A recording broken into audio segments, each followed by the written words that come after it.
No one has ever said a wall keeps out 100% of illegal aliens, but if it keeps out 98%, I'd say we're doing pretty good. Less drugs and less crime coming into our community.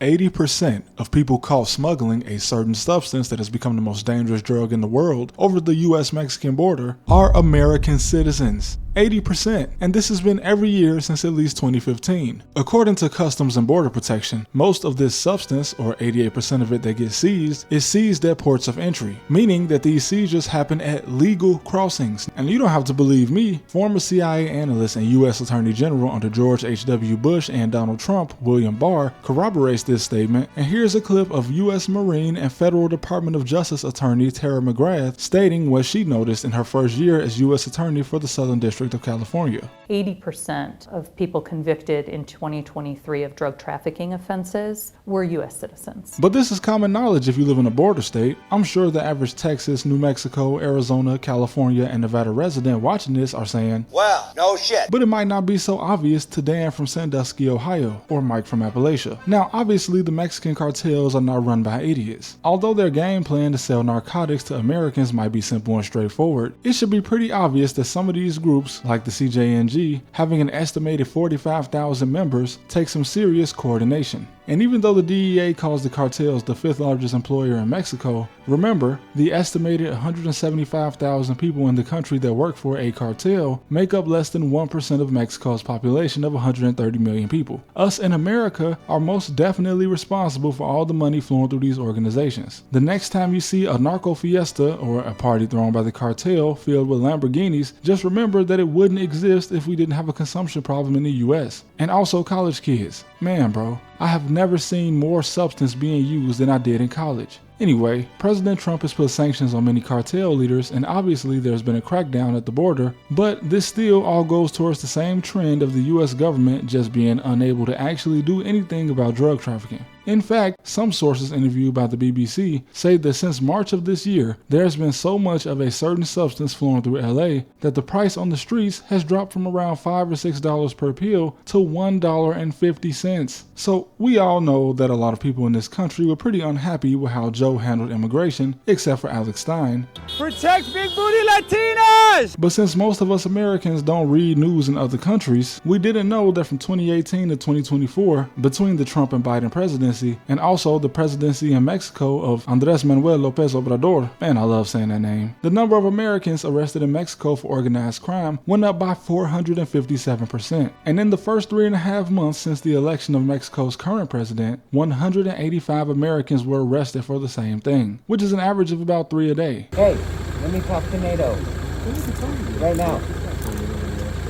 Let me talk to NATO. What about NATO? How do you feel about NATO? I never met NATO. I never met NATO. I don't know nothing about it. I don't talk about people behind their back. Also, according to the Texas state government, between July 2021 and August 2024, more than 70% of the people arrested for human smuggling were American citizens, with some of them being from as far away as Michigan and New England. And it reminds me of when I was in college. I worked at a restaurant with an older red-haired lady who seemed very innocent, and despite being a white lady from a small rural town, she was very fluent in Spanish. And I just thought, maybe unlike me, she just passed Spanish in high school. And I'm sure she did. But one day, she casually admitted to me that she was a coyote. Not that kind of coyote, this kind of coyote. In the Midwest, she would drive 10 plus hours to the border to do this. And man, this is one of the funniest clips I've ever seen. Just look at this man. He does not care at all. He just could not find a single care in his heart. Truly a cinematic masterpiece that should be shown to kids in geography to demonstrate just how easy it is to cross the American border. But just based on the numbers, majority of the people he helped cross are probably not involved in crime at all. And in fact, most of them probably paid an extortionate price to this coyote just to get here. And this is very common, especially in border states, even on college campuses. A few students on the Arizona Christian University football team were arrested on suspicion of human smuggling, and after their arrest, the quarterback of the football team said that it was an open secret on campus and that he quickly learned what kind of school it was when he was recruited for smuggling during his school tour. Like, imagine that. You go into college, you get on campus for the tour, you're excited, and then some guy walks up to you and says, hey, you want to go pick up Mexicans at the border and bring them back for $7.50 a pop? This is an actual quote from the former quarterback. He said he laughed because he thought they were playing with him. They were not. And this is just college kids. Imagine how easy it is for coyotes to convince high school kids to do this. In Arizona specifically, teenagers doing this is a huge problem. Teenagers getting recruited by cartels for human and drug smuggling. And Snapchat for years has been used to recruit teenagers to bring in people and drugs. And no one drives more reckless than a teenager in Arizona. So offering them $1,000 to make a reckless drive, easy money. When I spent 3 months in Arizona when I was 19, I met so many people that could no longer drive, and I asked them why, and they all said they got suspended for street racing. But overall, politicians are very misleading when they blame all of the drug flow on migrants and illegal immigrants, and you need to take into account that a lot of these people, especially in the executive branch, are not the people manning the border. J.D. Vance is from Ohio. Donald Trump is from Jamaica Estates in Queens. The only border he knows for sure is the Robert F. Kennedy Bridge that takes you from Queens to Manhattan. The month of June in 2025 saw the most pounds seized by Border Patrol since June of 2022. And as usual,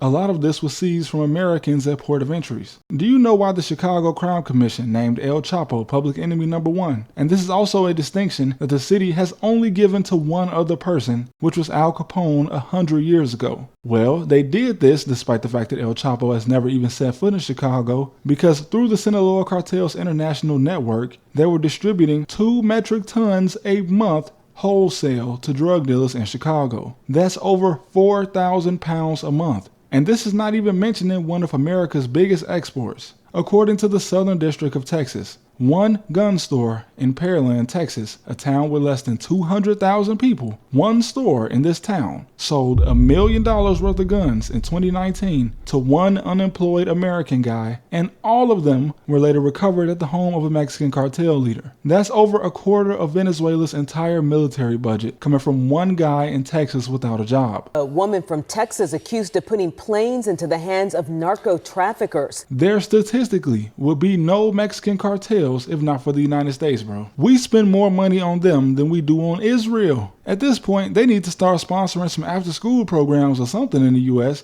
Okay, maybe not after school, but they could definitely build some hospitals or community centers, right? They might as well work out a partnership with the American government, even though some would argue they already have. If you grew up in a border state, you probably know somebody that made some money on the side from a cartel in one way or another. But with everything happening with the Gestapo, ICE, people tend to forget that we are also sort of a problem in Mexico. Aside from the Americans moving into Mexico City and driving up the rent so high that most Mexicans can't even afford to live there anymore, as well as allegations that some landlords are actively putting their Mexican tenants out to make room for wealthier Americans moving in. Just this year, in March, a man from Dallas was arrested in Juarez, the city quite literally across the street from El Paso, Texas, and they expelled him from Mexico after they received information from the U.S. that he was wanted in Texas on gun running charges. And authorities in Mexico say he was one of the largest providers of firearms in the entire state of Chihuahua, because of course he was. And we already have a problem with this happening just state to state, like a guy in a state with less regulation selling to another guy in a state with heavy regulation. Here's a list, just from 2022 to 2023, of firearms that were traced by U.S. authorities to Mexico from just 6 states. 1 year.